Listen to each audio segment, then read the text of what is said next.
Buenos días, buenas tardes, chicos. Hola, chicos.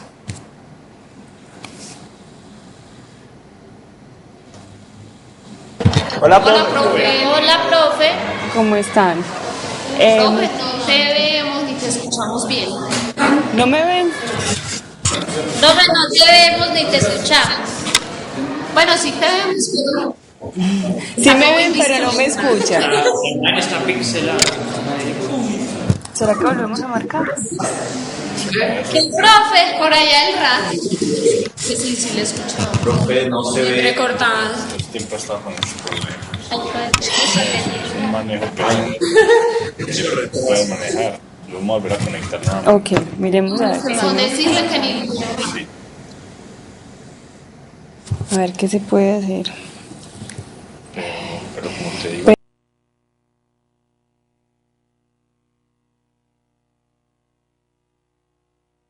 Gracias, Andrés. Que yo ya vivo profesor. Me quiso el apoyo y a ustedes les tiró las cosas una vez otra. Vuélveme la rima, Paula. Hola, muchachos, ahora me ven y me escuchan mejor.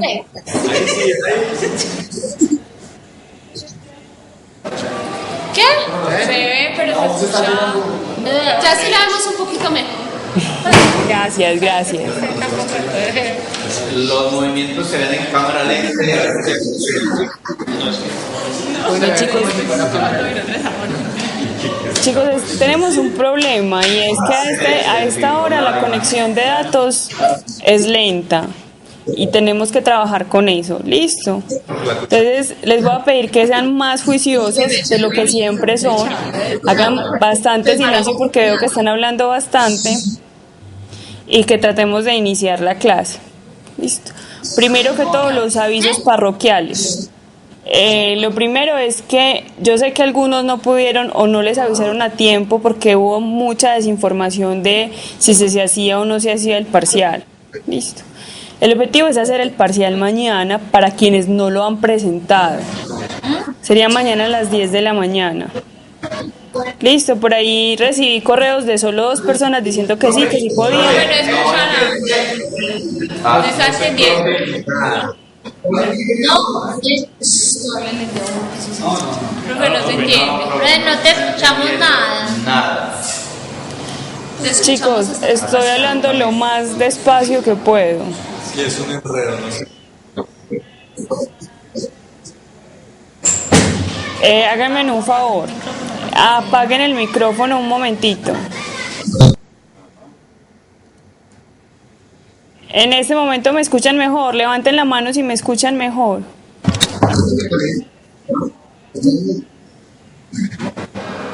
Profe, Sí, se le escucha. virtualmente no sería posible. Ya después miramos a ver si hay disponibilidad en la sala porque realmente no le captamos. Pero ¿y los micrófonos? No tenemos micrófono. No tenemos micrófono, chat. Pero el chat. No, chicos, pero es que el problema es la conexión a internet. Es exactamente lo mismo. Si me conecto con un solo en un solo punto como está en este momento, así conectamos 10 computadores, la calidad va a ser peor. Gracias. El objetivo es que como no hay audio desde allá hacia acá, se vea mejor, se escuche mejor. ¿Me escuchan mejor?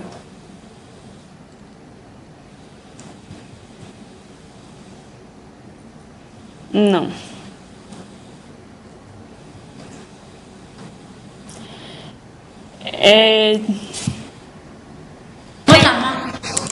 Sí, profe, se escucha. Bueno, entonces, gracias. Eso, voy a necesitar que me ayuden apagando y encendiendo el micrófono cada vez que deseen hablar. Listo. Lo primero que les decía es que yo sé que algunos no pudieron presentar el parcial hace 8 días. Entonces mañana a las 10 se va a hacer la presentación del parcial. ¿Están de acuerdo?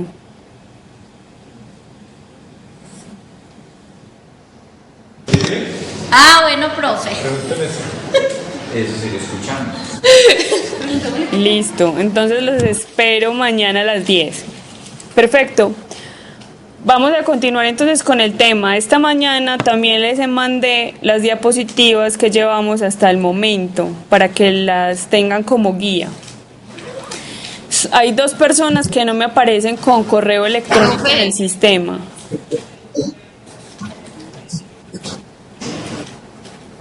Que hay 2 personas que no. ¿Quién es, profe? ¿Quién es, profe? No, yo sé que es el segundo en la lista y el último en la lista, pero no me acuerdo exactamente del nombre.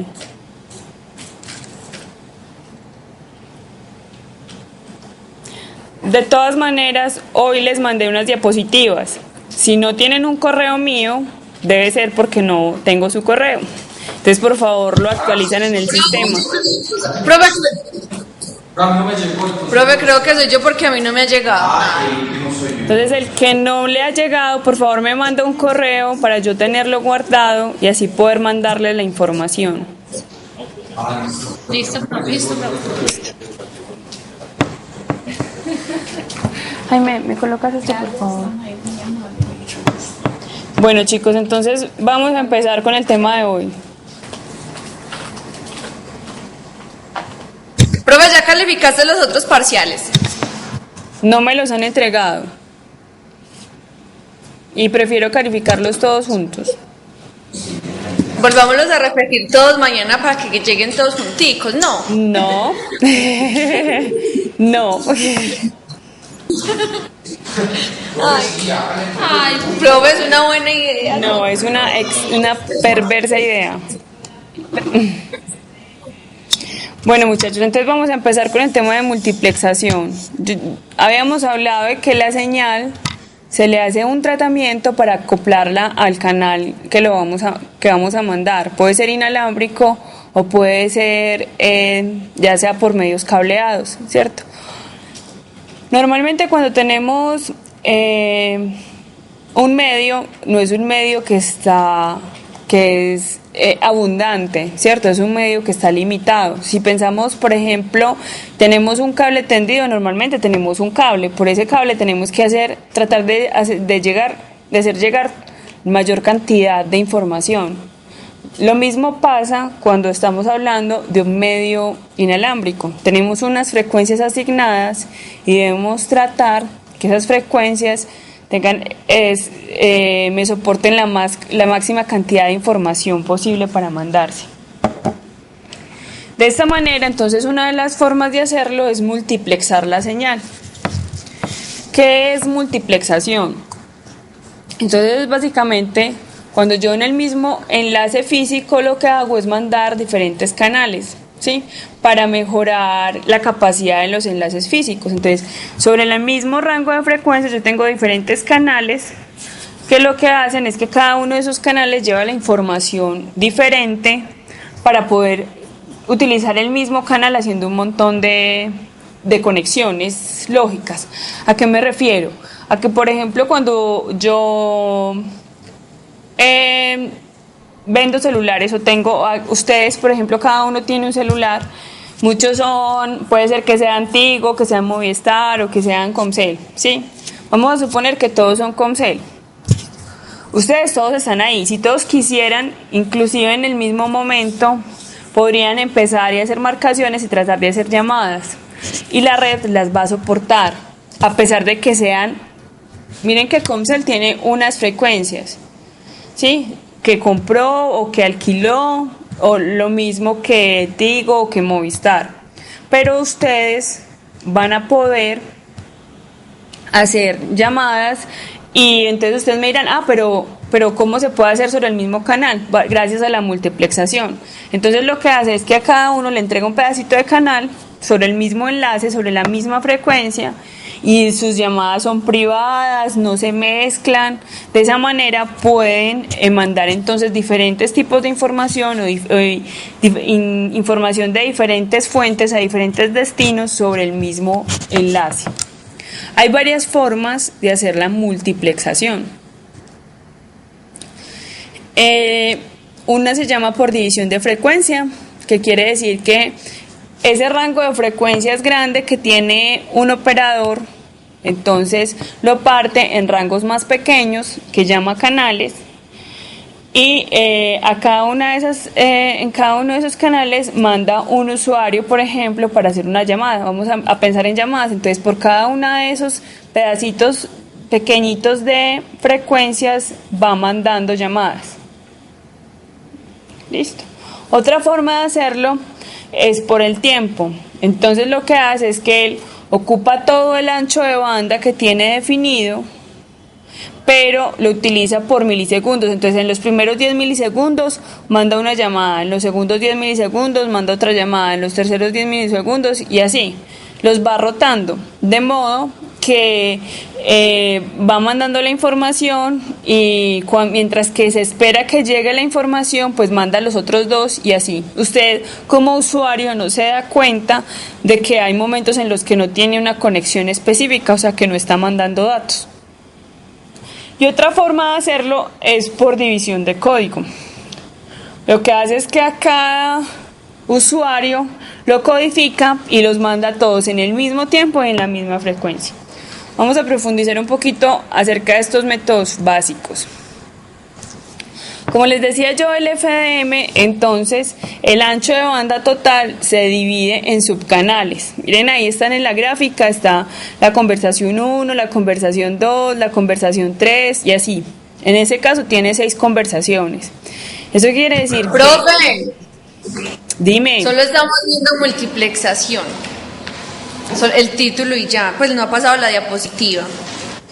¿Qué hacemos? Ya. No. No.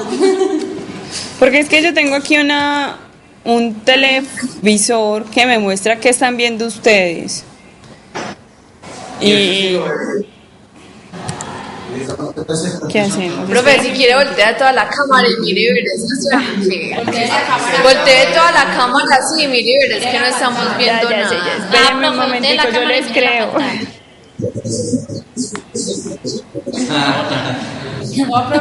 La de nosotros, sí, la de nosotros.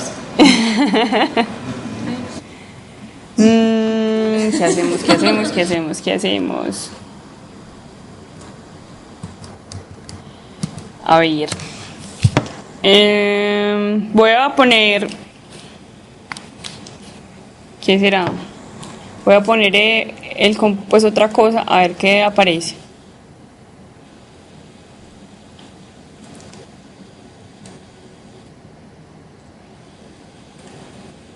Les debe aparecer una pantalla azul, ¿no les aparece una pantalla azul?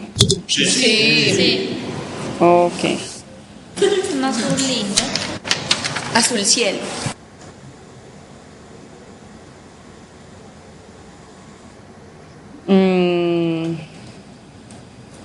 Bueno, se suponía que ya debería aparecer. A ver.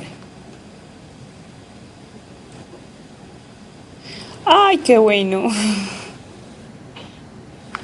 Ya se me perdieron ustedes. Bueno, se supone que ahí les debería estar apareciendo yo.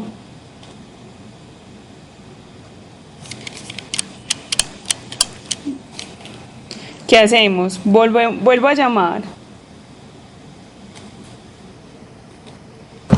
Sí, profe, es lo mejor. Bueno.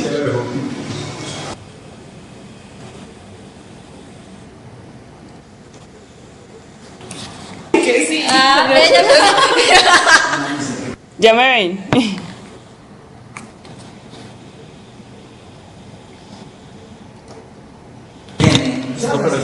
sí, profe. Sí, profe. Sí, la vemos, profe. Toda la pantalla. Ouch. Mira, ya. El problema es que ya no sé cómo hacer para volver a... Profe, y en la imagen que se está viendo allá, nosotros también está congelada porque... No, yo los veo moviéndose. Muévanse, muévanse. Yo los veo moverse, Sí, veo cómo sí. se ríen, cómo Nosotros no nos conversan. estamos moviéndose. Lo que no sé es cómo pongo nuevamente el computador. No se escuchó nada, profe.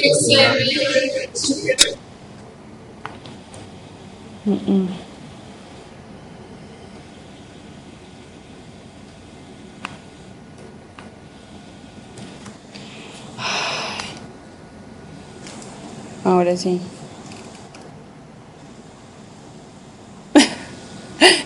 Chicos, no ven el computador.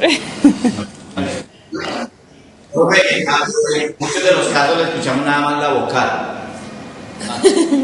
Ah, sí, pero las consonantes. Entonces, sí. Ahora sí ven el que dice multiplexación.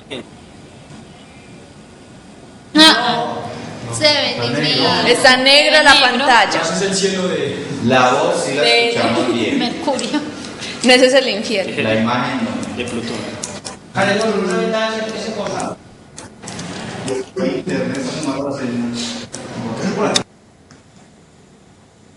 No, chicos, nada que lo ven.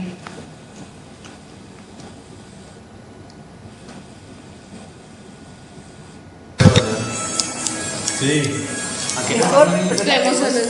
Ahora que están viendo, muchachos. Sí, profe. Ah, ¿sí están viendo la A presentación? usted. No, está negro todo. Está negro. Pues lo único que se ve es usted. Vamos a tener que... ¿Qué Eso que hacemos? me dice la profe. Pixelada, No puede ir pixelada. allá. Gracias por lo deforme. Y al venir. Sí, acá y Poner un Ay,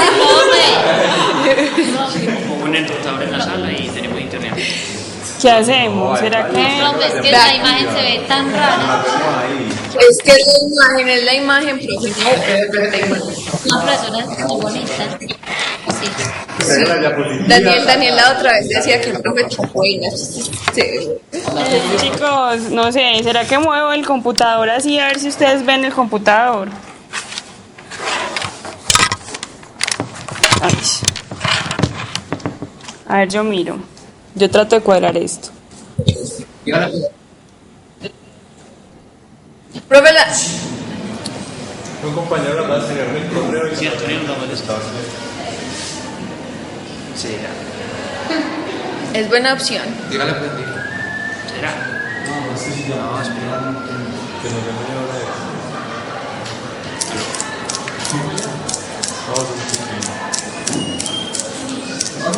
De María Luisa Solana. Chicos, así se alcanzan a ver, ¿no? Se pixela más. Profe, está demasiado pixelada. No, al acercarme Ahí sí se está. Pero espere un momentico que cargue. se va a traer. Te queda Pero está grande o Eso, está quietecita. pequeñita. Sí, está No, bien. está grande.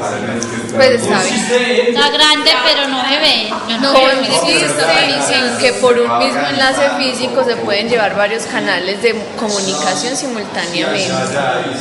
Ya sí, profe. Ya sí, bueno, la vamos pasando despacito. Entonces, yo les había dicho que era multiplexación, ¿cierto? Entonces, lo que yo les dije, básicamente, sobre el mismo enlace físico, o sea, sobre la misma fibra, o sobre el mismo par de cobre, o sobre el mismo espectro de frecuencias, vamos a mandar diferentes canales o diferentes conversaciones. Pensémoslo en conversaciones, lo que yo les decía ahorita.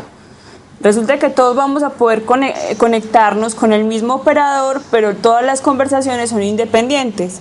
Entonces uno dirá, ¿cómo hace uno para hacer eso? Entonces hay 3 métodos.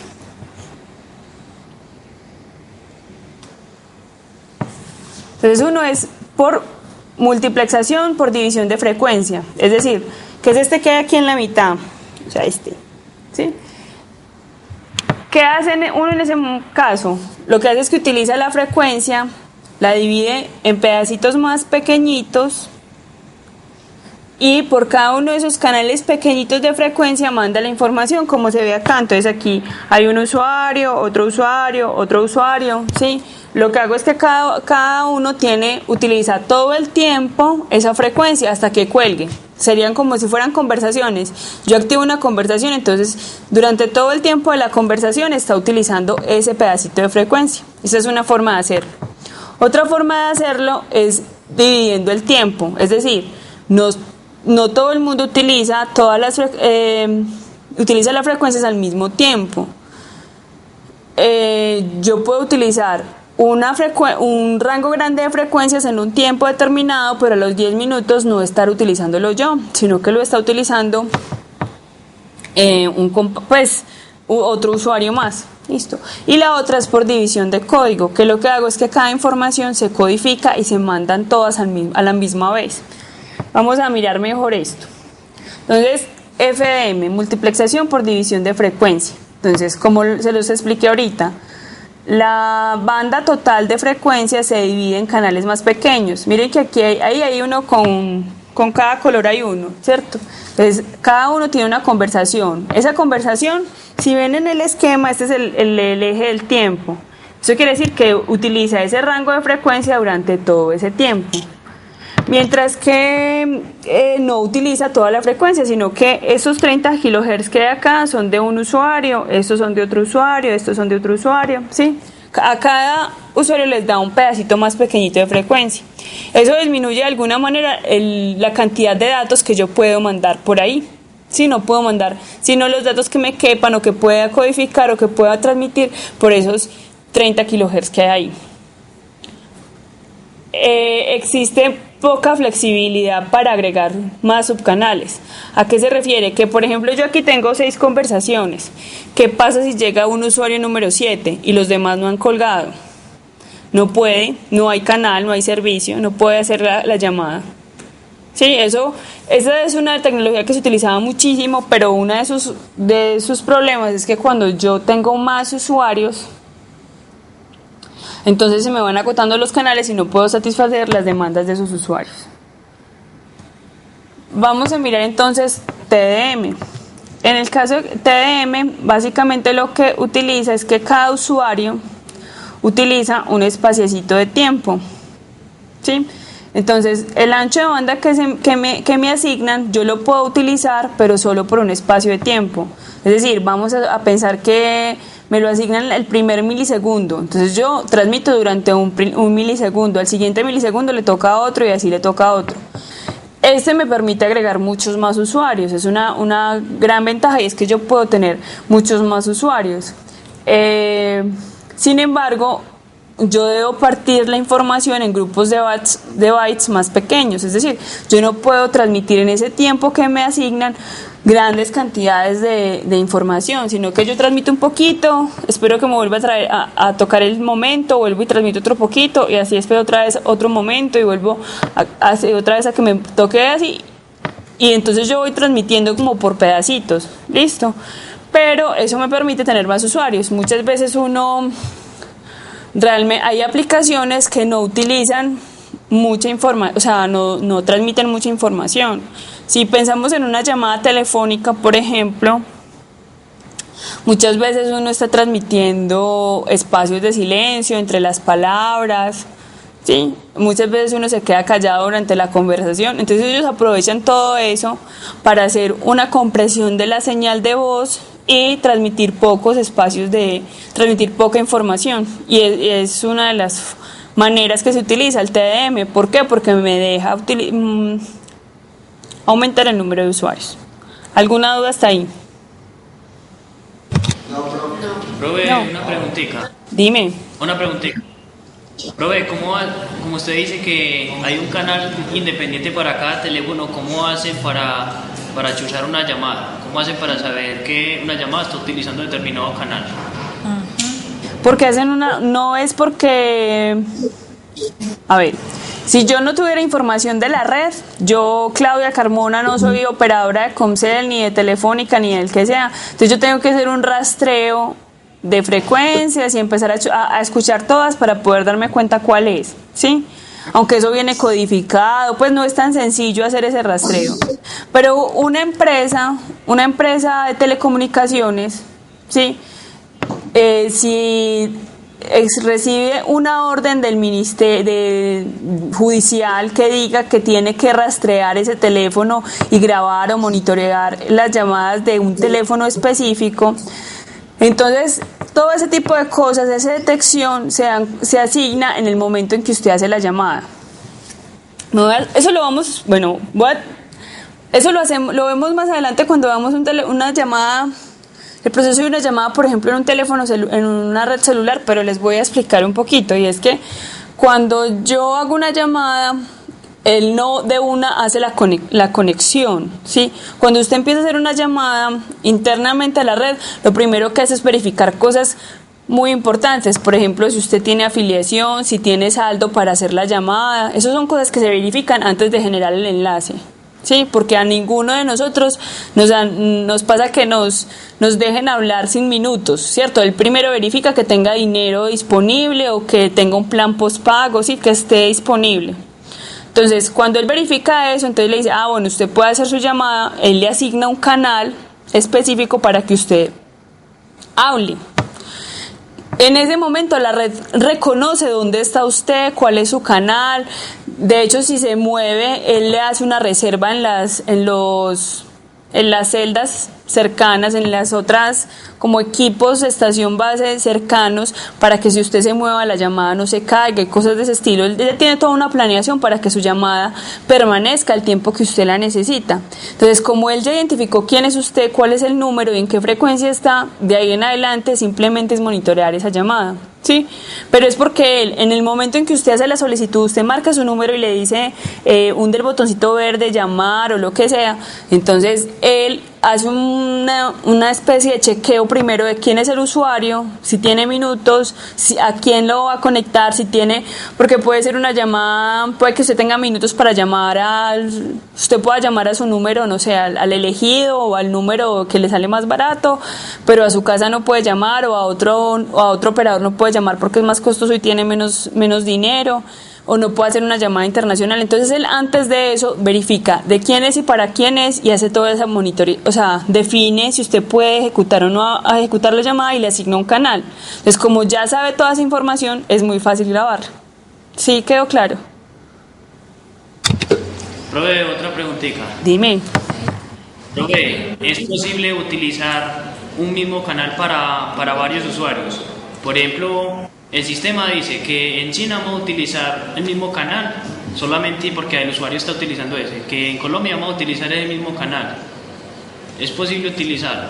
¿Cómo otra vez? Que si es posible utilizar el mismo canal, o sea, una misma frecuencia para varios usuarios que se encuentren en distintos lugares. ¿En distintos lugares es qué? Del mundo. Del mundo, sí, claro. O sea, se la pongo más sencilla. RCN transmite en una frecuencia. Es muy probable que en esa misma frecuencia transmita Televisión Española en España, la RAI en Italia, no sé, Warner en Estados Unidos. Sí, es un canal asignado para televisión. Ese es un canal asignado para televisión que pueden utilizar todos. El espectro electromagnético, piénsenlo como el espectro aéreo, pues como el espacio aéreo, ¿cierto? Uno cuida el espectro electromagnético dentro de mi zona fronteriza. Fuera de la zona fronteriza ya es parte de Venezuela y allá el ministerio de allá puede decir, no, aquí esta frecuencia la opera tal operador y aquí en Colombia la opera otro, ¿sí? Porque yo simplemente lo miro como en el espectro en el que yo radio. Normalmente están más o menos las mismas frecuencias están asignadas a ciertos servicios. ¿A qué me refiero con eso? A que, por ejemplo, el 2.4 es de Wi-Fi.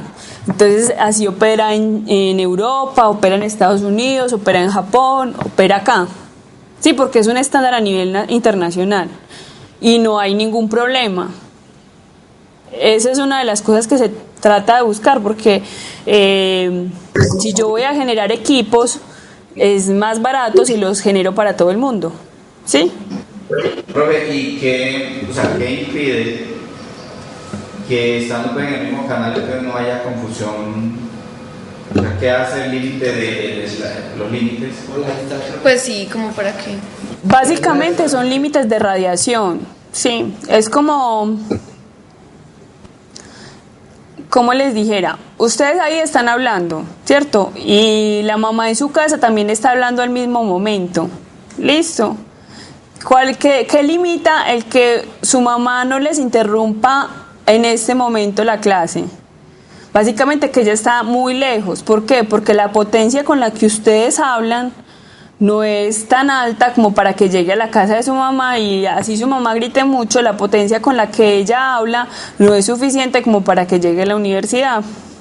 Entonces básicamente eso está controlado por potencias de radiación, es decir, yo no radio tan fuerte un canal como para que cruce ciertas fronteras o que cruce diferentes espacios. Puede ser que pase, ¿cierto? Pero normalmente pasa en el mismo país, con 2 operadores, y en las zonas fronterizas hay una legislación especial para eso. Sí, es importante que los gobiernos de las zonas fronterizas, dentro de las cosas que planean, como el transporte, como quién cuida este paso frontera, cómo se hace toda la parte comercial, una de las cosas que tienen que mirar es los sistemas de radiocomunicaciones, que no se vayan a interrumpir entre ellos. Pero básicamente, ¿qué limita aquella interferencia entre 2 frecuencias que se están utilizando en 2 países diferentes? Básicamente, la cantidad de potencia que se radia. ¿Alguna otra duda? Profe, Dime. entonces entre Cúcuta y la frontera de Venezuela sí es un mismo canal. Por eso ahí ellos tienen una legislación fronteriza y es muy probable que tengan ciertos niveles de potencia específicos y es muy probable que haya ciertas frecuencias que traten de no utilizarlas para el mismo servicio. ¿Qué pasa? ¿Tienen alguna otra duda? Que los veo ya como manoteando.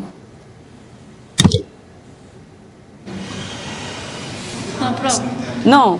Listo. Bueno, chicos, entonces, ¿qué pasa aquí?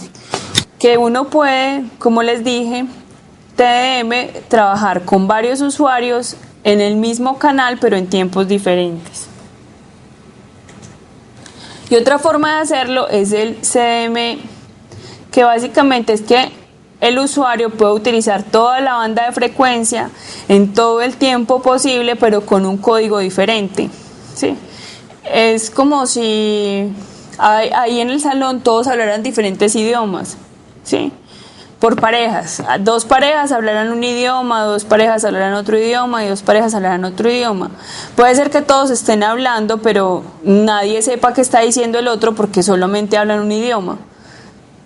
Entonces así solamente se entienden los 2 que están hablando, los 2 que se están comunicando, a pesar de que en el espectro hay otros códigos, entonces ahí no se pueden ver. Yo traté de hacer aquí como una animación, vamos a ver si se entiende.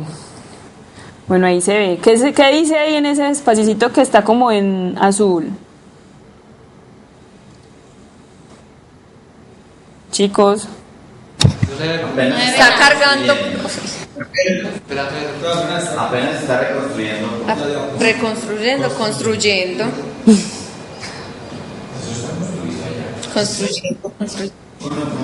Bueno, chicos, ¿qué dice? Nada.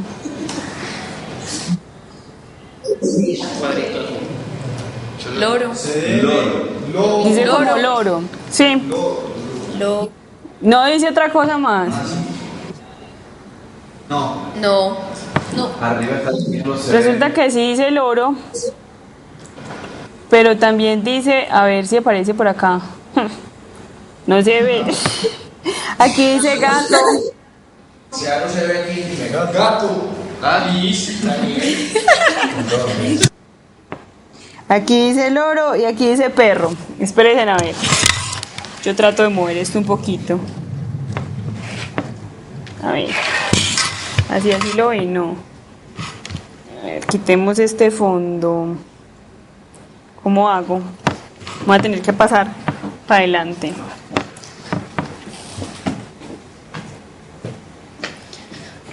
A ver, pongamos un fondo de otro color.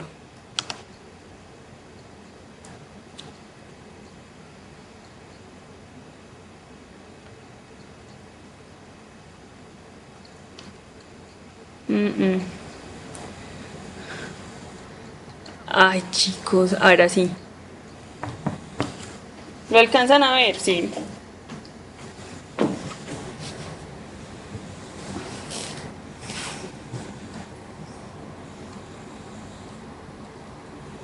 A ver.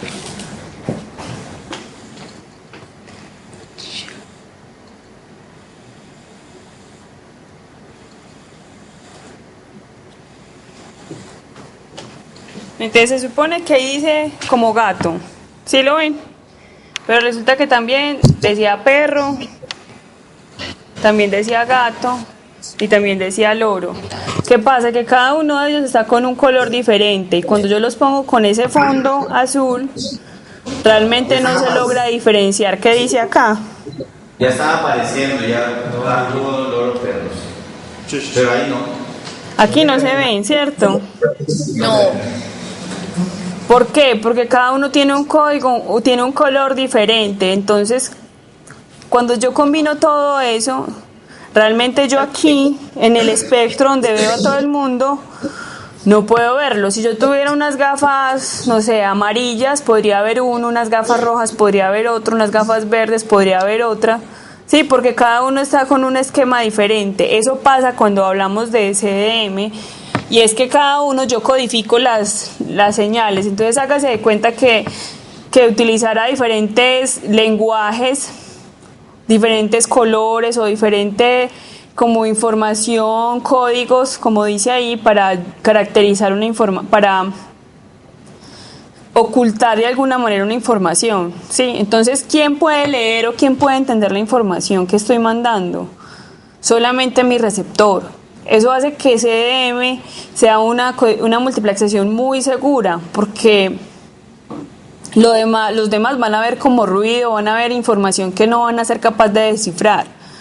Pero el que está al otro lado, que tiene la llave, o sea, la forma de codificar esa información, va a recibir todo.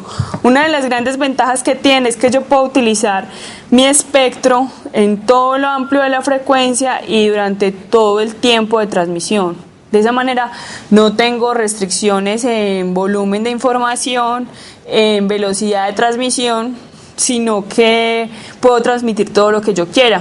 Entonces esa es una de las multiplexaciones más difíciles de implementar, pero es una multiplexación que ofrece muchas capacidades o cualidades dentro de un sistema de comunicaciones. ¿Alguna duda hasta ahí? ¿Cómo se designa el chip? No, bueno. ¿Lo ven bien así o les vuelvo a poner el fondo oscuro? Así, profe. ¿Así se ve mejor? Bueno. Sí. Entonces, cuando hablamos de una transmisión de datos, pues es normal que uno piense en la velocidad de transmisión, ¿sí? Habíamos hablado que cómo se mide la velocidad de transmisión o cuál es la unidad de la velocidad de transmisión.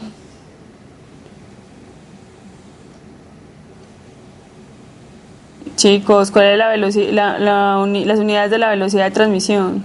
Bits por segundo. Bits por segundo, ¿sí?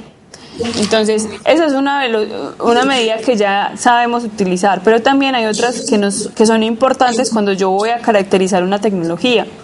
Por ejemplo, el modo de operación.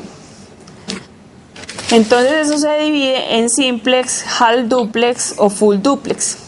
¿Listo? Cuando yo hablo de una transmisión simplex, quiere decir que la transmisión se hace en un solo sentido. Es decir, hay un transmisor y hay un receptor, pero el receptor nunca va a ser transmisor. ¿Listo? ¿Qué tipo de transmisión o de comunicaciones que ustedes conozcan funciona de manera simplex? Con la televisión. La televisión, la radio, sí, la televisión que conocemos hasta ahora funciona así, la radio también funciona así. ¿Qué otra que conozcan así?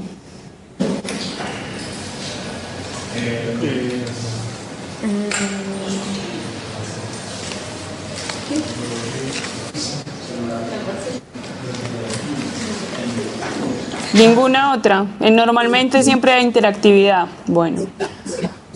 Cuando hablamos de half duplex, eso quiere decir que tanto el emisor como el receptor transmiten y reciben. Eso quiere decir que los dos usuarios que están haciendo las veces de transmisor y receptor cambian esas funciones, pero no al mismo tiempo.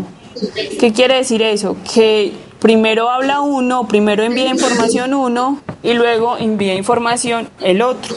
¿Sí? ¿Conocen algún sistema de esa manera? Telefonía, no, el fax, el celular. Telefonía. El Bluetooth. No para hablar al mismo tiempo. Normalmente las comunicaciones de datos son así, yo estoy transmitiendo y luego estoy recibiendo. O no sé si alguna vez hablaron por un walkie-talkie o un radioteléfono.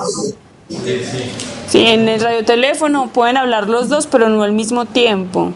¿Sí? Tiene que mandar la información y luego decir cambio para que el otro pueda recibir, enviarla y así de esa manera. ¿Listo? Y la comunicación full duplex, que es la más exigente, es porque los dos están transmitiendo información al mismo tiempo. Como por ejemplo, ¿qué? El internet. El internet. Al mismo tiempo. Por ejemplo, una llamada telefónica.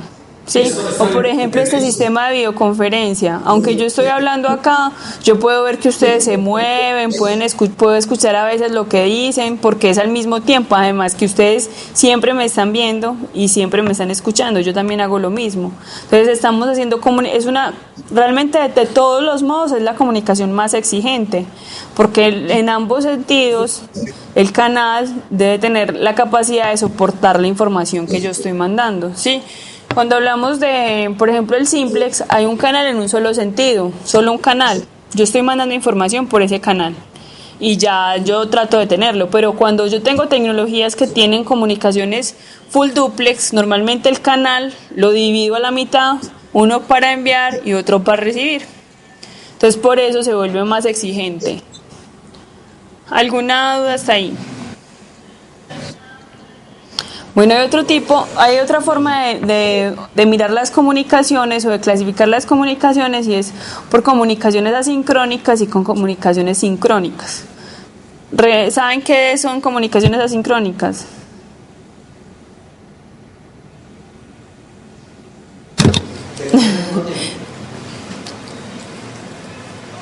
No se les ocurre que es una comunicación asincrónica. ¿O qué es una comunicación sincrónica? Pensemos en qué es una comunicación sincrónica.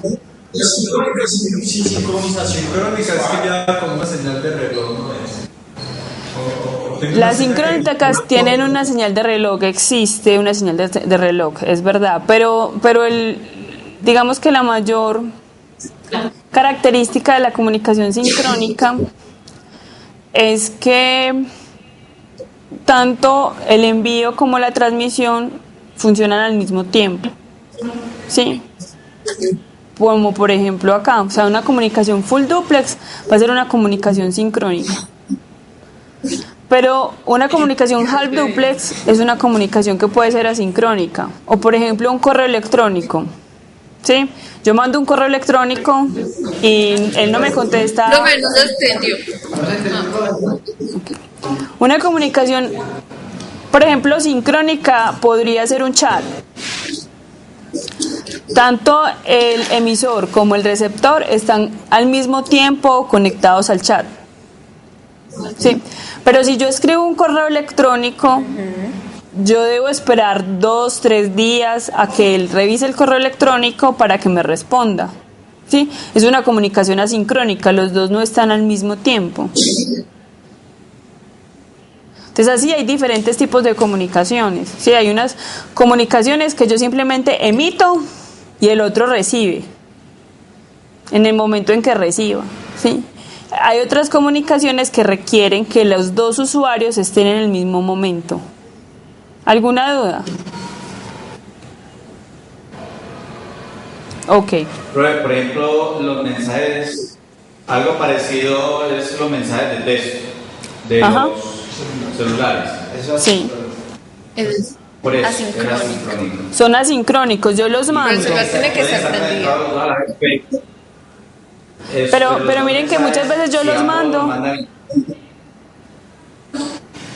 Chicos, miren que muchas veces yo los mando y puede ser que el otro tenga el celular apagado. En el momento en que él prende el celular, le llegan los mensajes. Sí, no se requiere, pero si yo necesito hablar con él, el celular tiene que estar encendido. ¿Sí ven la diferencia entre los dos? Sí. Sí. Ok. Bueno. Hay diferentes tipos de transmisión de datos. Hay transmisión de datos que tiene que se hace en paralelo y hay otras que se hacen de forma serial. normalmente cuando yo estoy transmitiendo voz, la transmisión de la voz debe hacerse en forma serial, es decir, una letra detrás de otra, un fonema detrás del otro, porque si no, la persona que lo está recibiendo no lo va a entender. Pero cuando yo estoy transmitiendo datos, puedo hacerlo de manera paralela. ¿A qué me refiero? No sé si se han dado cuenta, si les ha tocado, a mí me tocó, que cuando a veces uno va a cargar una página que tiene muchas imágenes, tiene videos, tiene texto, empiezan a cargar cositas por pedacitos, ¿cierto? Sí. Entonces, normalmente la transmisión de la información de esa página se manda de manera paralela, es decir, yo mando diferentes, como decir, paquetes de información y ellos van llegando en desorden y se van armando y me van armando a mí la información de la página, ¿sí? De esa manera puedo hacerlo de manera paralela, ¿sí?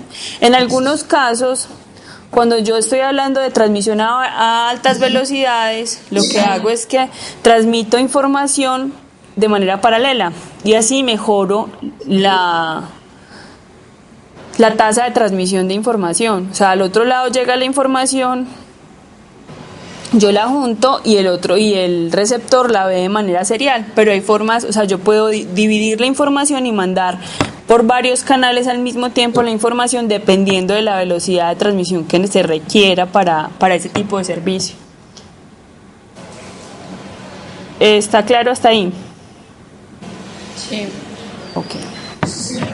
Otra forma, otra cosa que se hace con la información es que yo codifico la transmisión, ¿sí? Como les decía, la información, en principio, yo no genero la información en unos y ceros, yo la voy primero pasando a un código que es el código binario, ¿cierto? Lo muevo a ceros y unos. Pero adicionalmente, yo la información, yo no mando ceros y unos, yo mando niveles de voltaje. Entonces yo puedo codificar esa información o por niveles de potencia, por niveles de voltaje.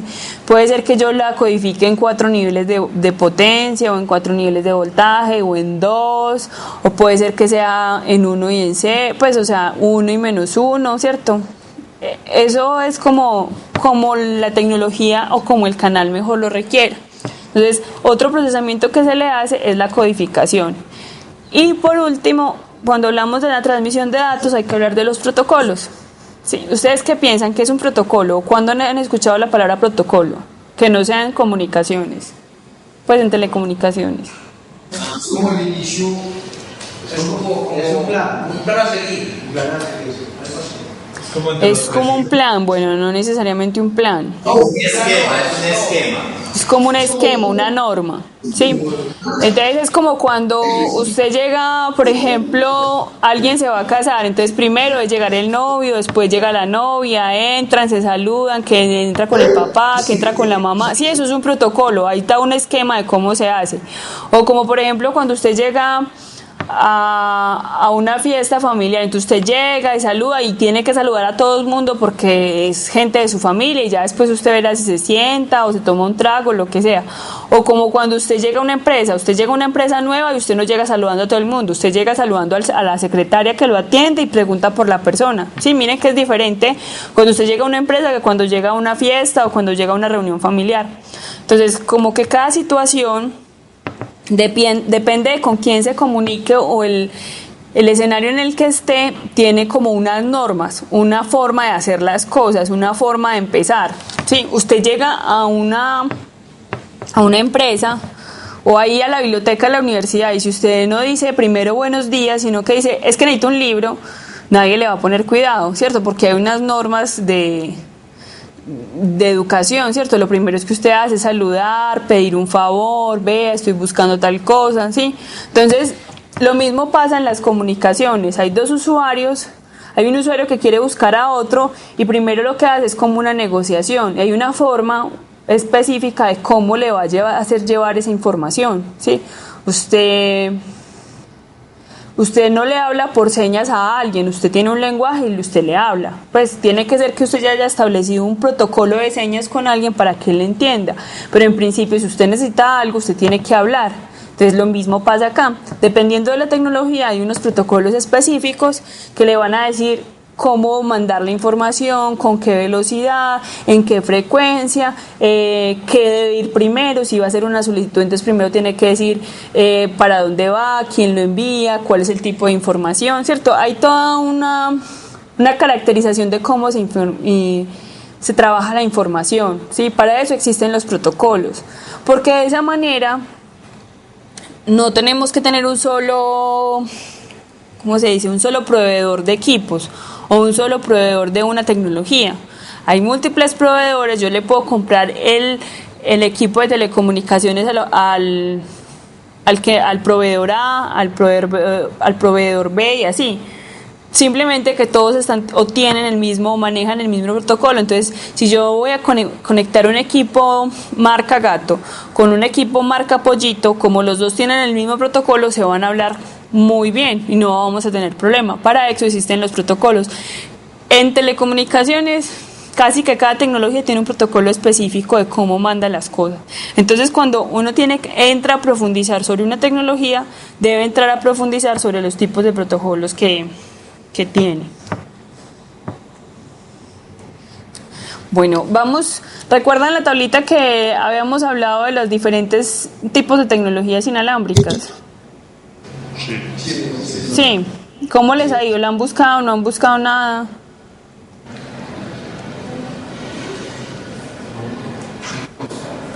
Bueno, ese silencio quiere decir que no han buscado nada.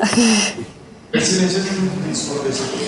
Vamos a hablar entonces de las comunicaciones satelitales, que eso les va a ayudar a entender un poquito cómo funciona un GPS, pero igual les toca buscar cómo funciona un GPS.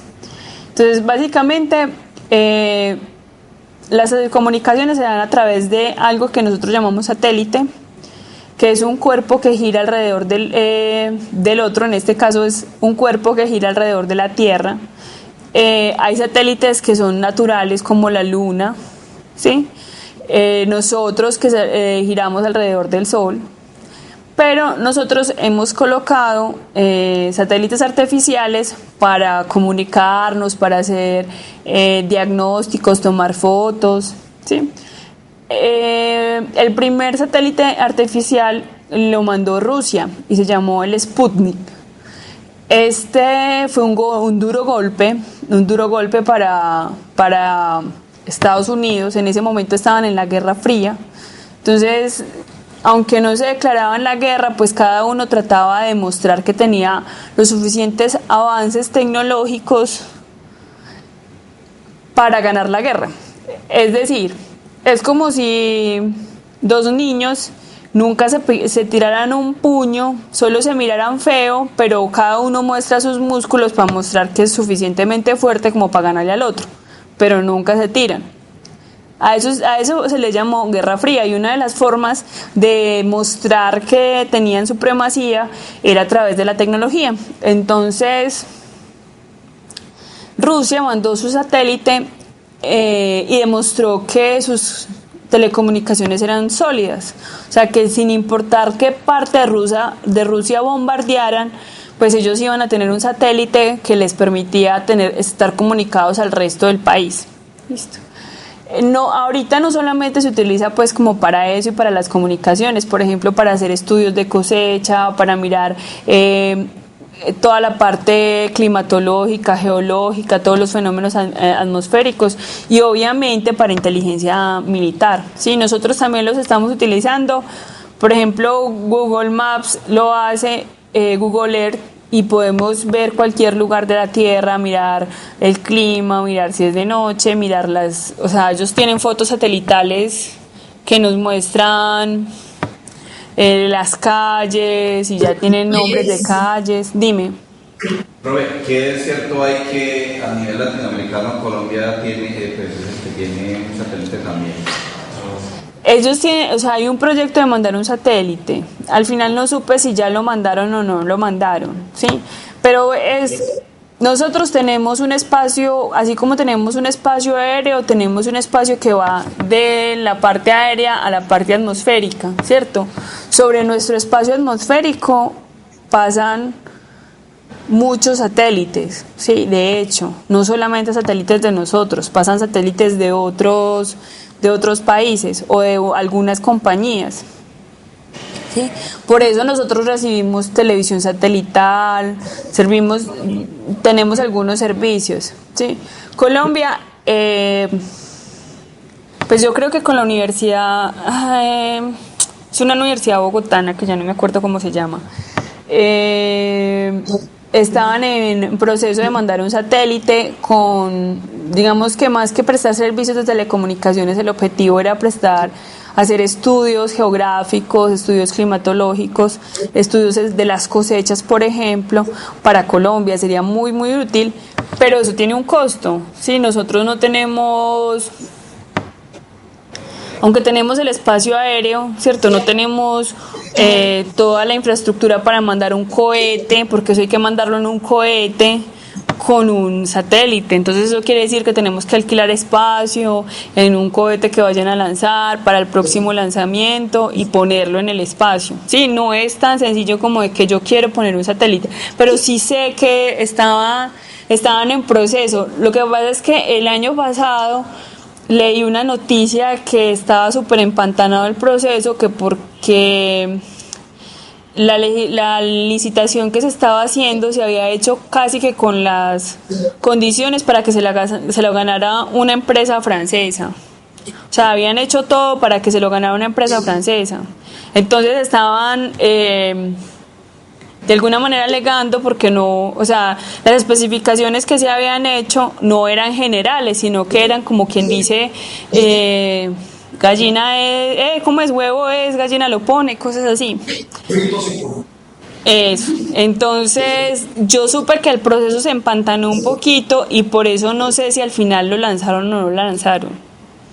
Pero sí, eso estaba en proceso. Lo que pasa es que no he escuchado últimamente noticias al respecto.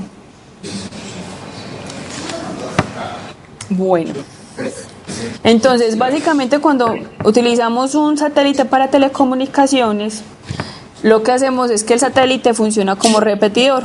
Es decir, yo genero mi información acá, la mando al satélite y el satélite no le hace ningún proceso diferente a la amplificación a esa información. Si él no la cambia, no hay información que se genere en el satélite, no. La información normalmente cuando trabajamos de telecomunicaciones, entonces se genera en tierra, se transmite al satélite, el satélite mejora la potencia de alguna manera y la transmite a otra zona muy lejana o a una zona no necesariamente tan lejana, pero con mayor cubrimiento.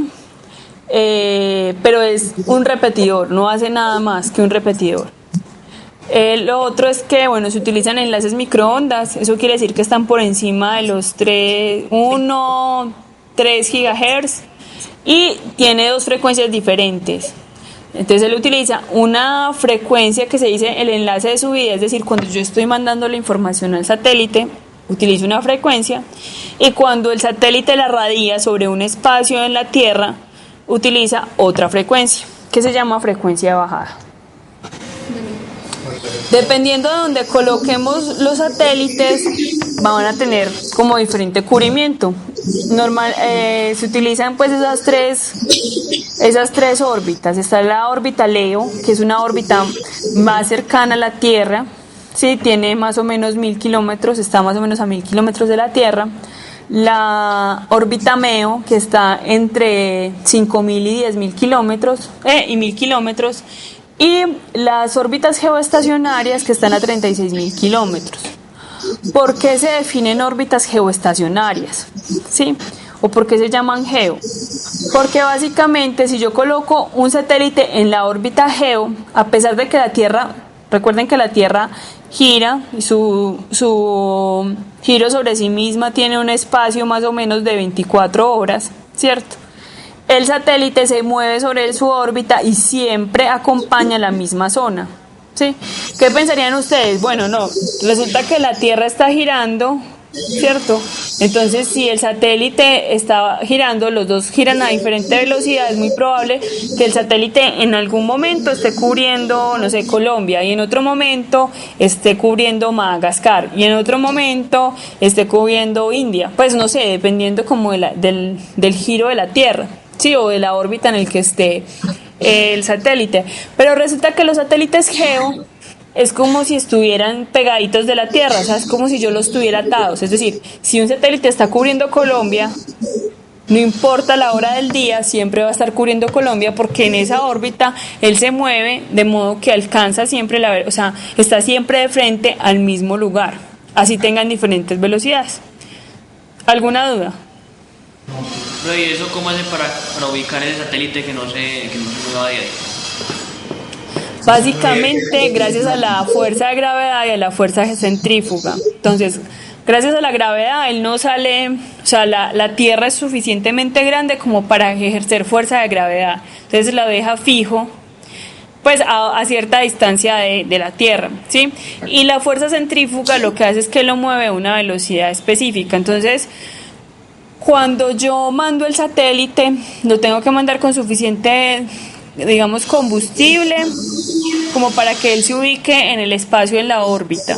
Pero una vez él se ubica, él no consume potencia en seguir moviéndose, porque gracias a la fuerza, a la física, él se mueve a la misma velocidad, a la misma velocidad que pueda tener y pueda alcanzar siempre la Tierra. Listo, o sea, si cualquiera de los que hay tiene una velocidad específica, sino que los de la geo pasa que siempre están sobre la misma zona, o sea, siempre ocurren en la misma zona. Pero ellos no tienen ningún motor o hay algún propulsor que los mueve a esa velocidad, no. Solamente la fuerza centrífuga hace que él gire alrededor de la Tierra. ¿Listo? ¿Qué pasa cuando ya no se quiere utilizar ese satélite? Lo que se hace normalmente es que se dejan unos propulsores para sacarlos de órbita. Entonces quedan en una órbita más afuera, dando vueltas igual alrededor de la Tierra, pero quedan en una órbita más afuera, entonces no tapan o no entorpecen como a los otros satélites. Dime. Bueno, primero es para tener la claridad. De esa manera que está hablando pues, de esos satélites, es que están las estaciones que siempre se mencionan, las estaciones espaciales de los Estados Unidos. Sí, están ahí en alguna de esas órbitas. Eso. Y lo otro entonces, eso que usted dice es que eso viene generando es basura espacial.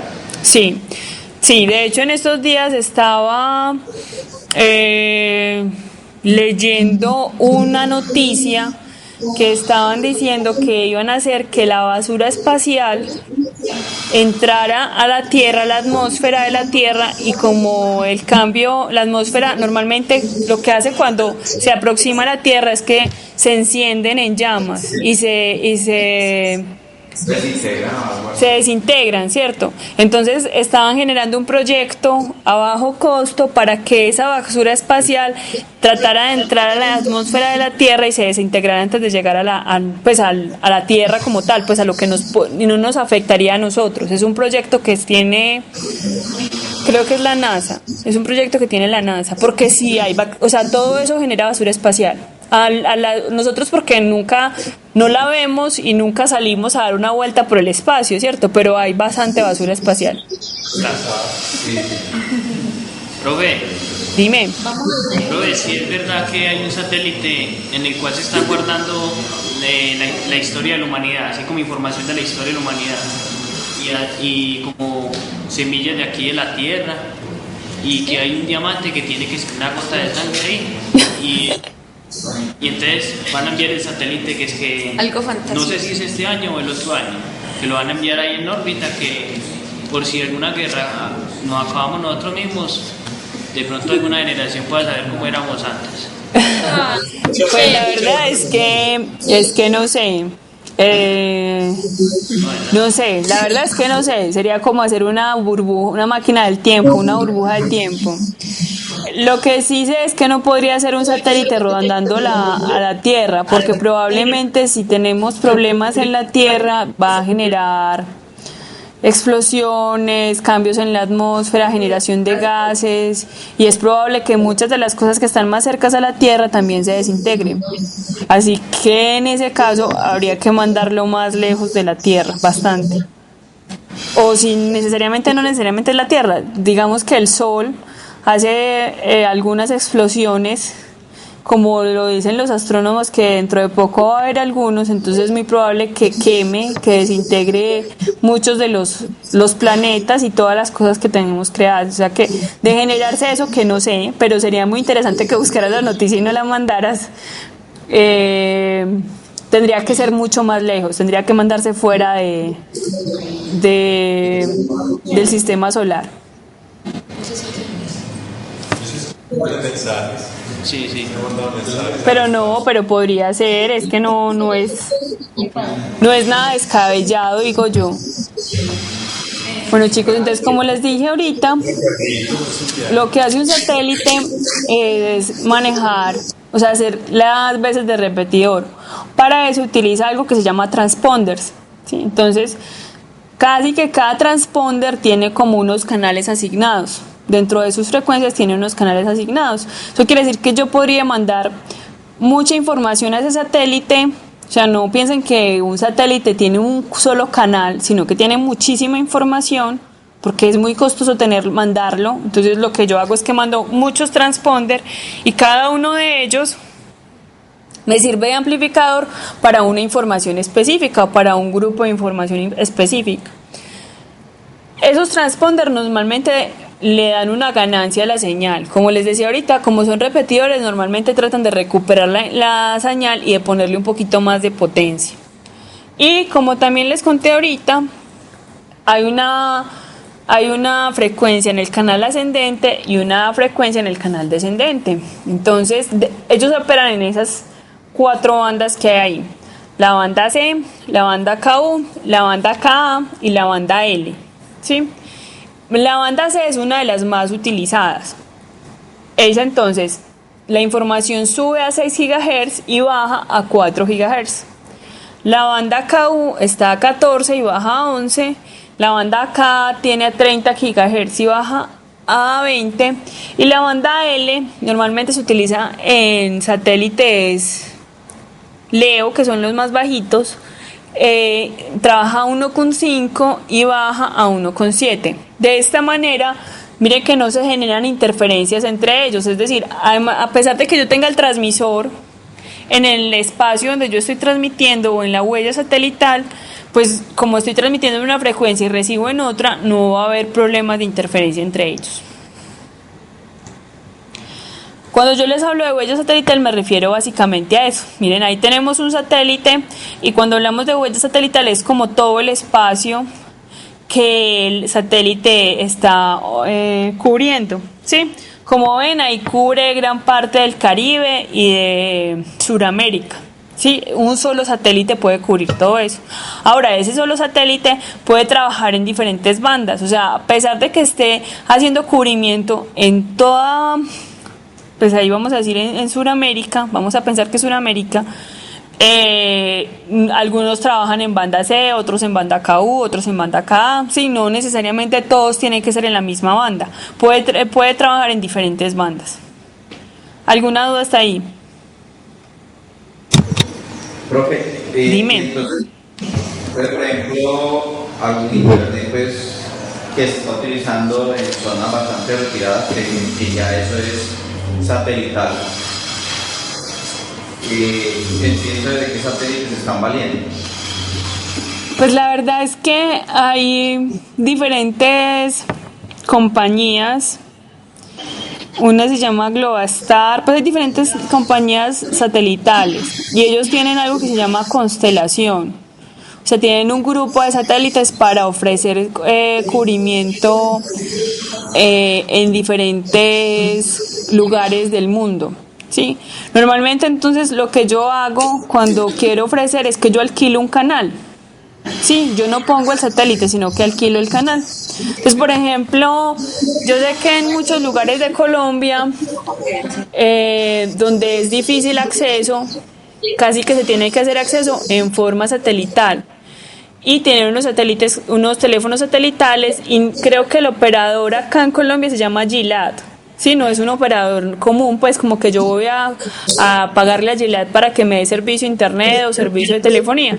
Él presta un servicio como de transporte. Es decir, él transporta la señal y hace el uso del canal satelital. Entonces, de hecho en Colombia es muy útil dada la geografía que tenemos. O sea, tener un satélite arriba es muy, muy útil porque tenemos una geografía muy difícil.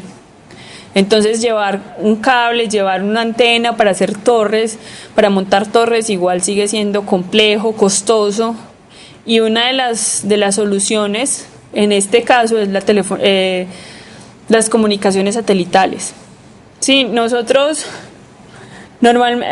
casi que toda la información satelital hasta hace mucho tiempo, es decir, ahorita uno tiene, por ejemplo, si yo tengo no sé, Sky o el que sea que utiliza pues televisión satelital, yo tengo una antenita chiquitica que se llama VISAT, es una antena pequeña que coloco afuera de mi casa y tienes televisión satelital, ¿cierto? Nosotros tenemos muchos en los celulares, ahorita está muy de moda el GPS, entonces él puede hacer una triangulación mirando los satélites, pero hace mucho tiempo, cuando no teníamos tanto acceso a la parte satelital, aquí había una antena grandísima que recibía información de satélite y así nos llegaba la información de otros lugares en un lugar que se llama Chocontá, que está cerquita a Bogotá. Entonces allá hay unas antenas así grandes como las que uno ve en las películas, así grandísimas que uno puede caminar por ellas. Y así se le llamaba porque y allá se llamaba las puertas de las telecomunicaciones porque allá llegaban todas las señales satelitales que teníamos. Pero eso hace algunos años. A ustedes no les tocó. ¿Alguna duda hasta ahí? Chicos. No, profe. Chicos, ¿qué hora es?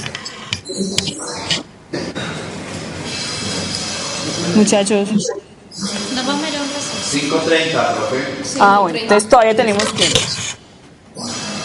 ¿Cierto? Mi novio es chiquito.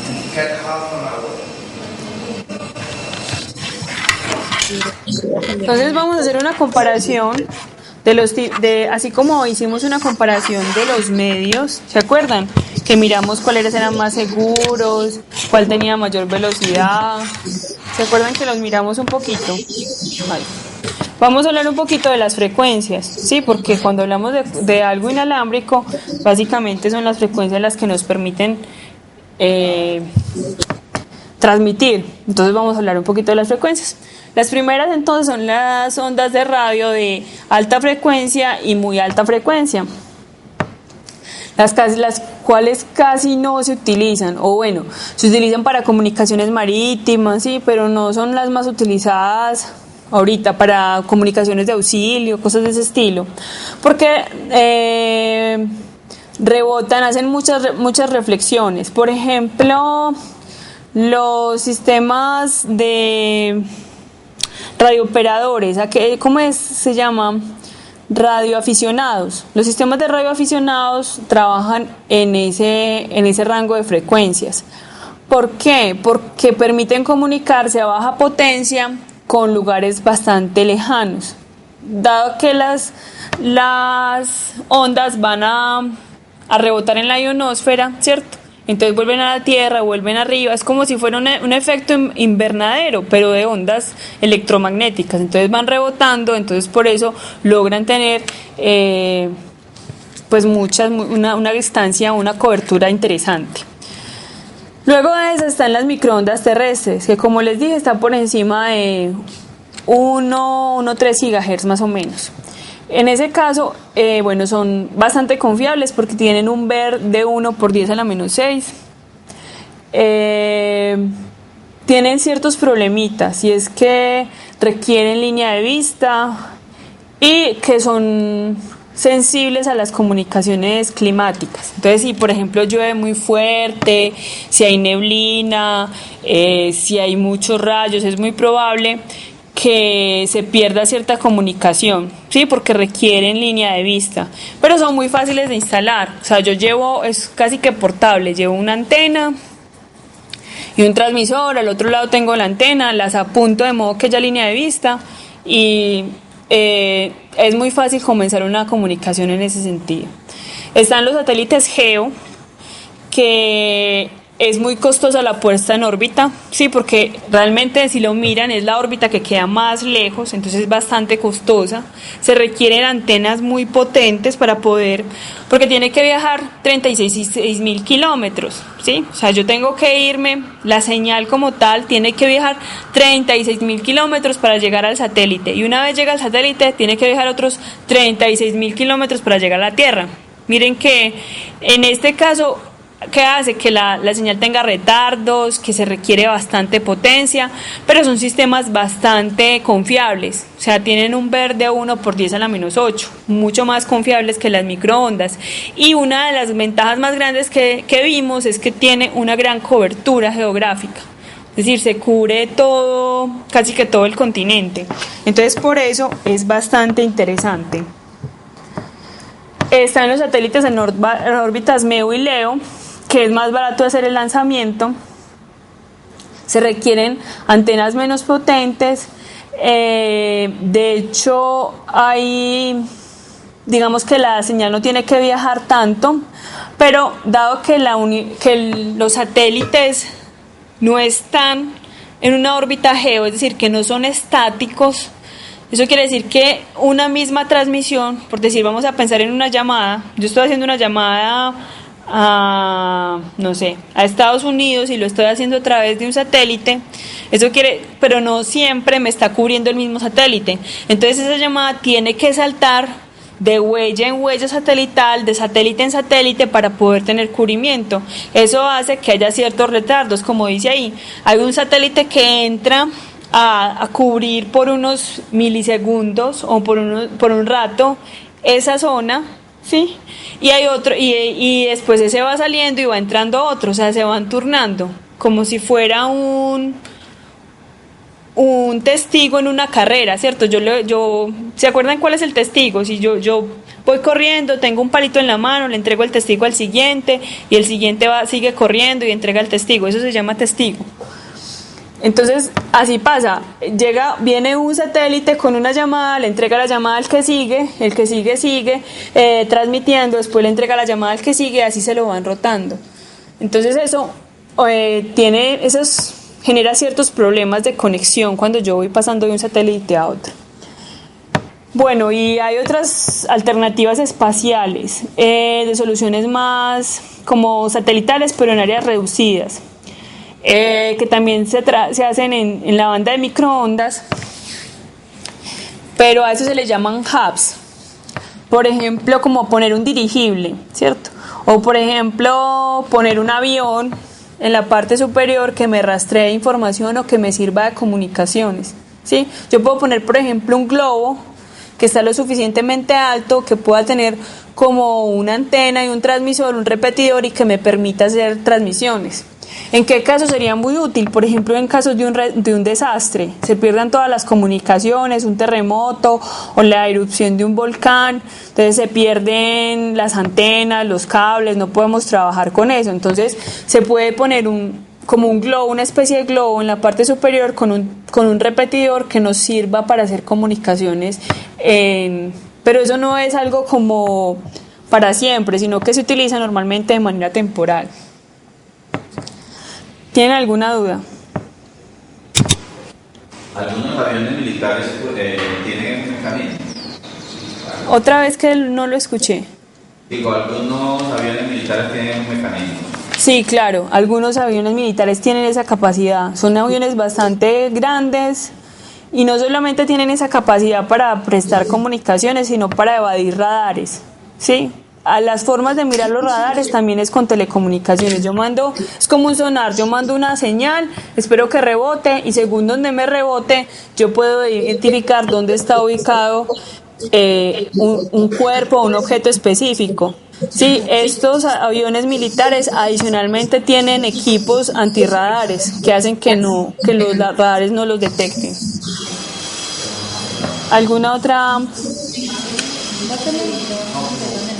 Bueno, chicos, entonces los que no presentaron el examen, nos vemos mañana para presentar el examen, y todos igual dentro de 8 días espero que llenen ese cuadrito, porque antes de seguir quisiera que miráramos otras de las tecnologías que están en ese cuadrito. ¿Listo?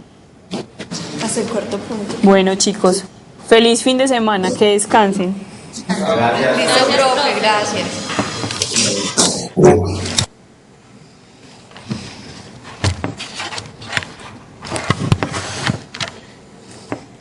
No fue sino que usted se